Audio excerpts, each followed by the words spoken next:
the air and never stopped. Perhaps the sound was just a figment of my imagination, but the buzzing undercurrent taunted me. A reminder that I was nothing more than a trapped creature who was subject to the whims of her master. While the other trainees finished their breakfast, I jogged up the stairs to my room on the second floor, dripping a trail of water on the dull concrete. With a click, I locked myself inside the only place I felt relatively safe. Then towel-dried my hair and set to work peeling off my wet shirt. A throb of pain punched my shoulder. I hissed, glancing at the dark purple bruise. Push past the pain, I berated myself and rolled my shoulder back. You are not weak. The memory of yesterday's spill on the track sent a shiver down my spine. That obstacle shouldn't have bested me. I should have seen the simple hurdle. My charger had suffered the most from our fall, sustaining a bloodied right foreleg. Her vet had prescribed a few days of rest before allowing her to work again. So today marked another new milestone. For the very first time, I would be riding a charger other than Freedom. Officially, my charger's name was Cleopatra, but the name held no meaning.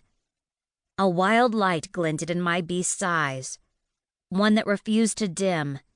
She yearned for freedom, like me. Soon, I hope to give her that very freedom. A fool's dream, most likely, but one I desperately clung to. Every day I whispered of freedom in her twitching ears when no one else was around. A reminder to us both of why we trained so hard. Why we risked our lives. Why each challenge and hardship was worth the fight. Being free was more important than anything to us. But the only way out of this city was through the trials. The problem was, no one had ever won all 3 trials and earned title of choice. Which also meant no one had ever exited the wall's reinforced steel gates. Not that the people wanted to leave. The outside was dangerous, and unknown to most of the ignorant residents. They feared what lay beyond the wall and clung to the protection Tatum City offered. The trials were created to form order and hierarchy. 2 things I'd been told were paramount to the success of a community. Those who dared contend in all 3 trials only desired status and everything that came with a superior title. But I didn't. Day in and day out I trained, my sole focus on beating my time, my aim, my endurance.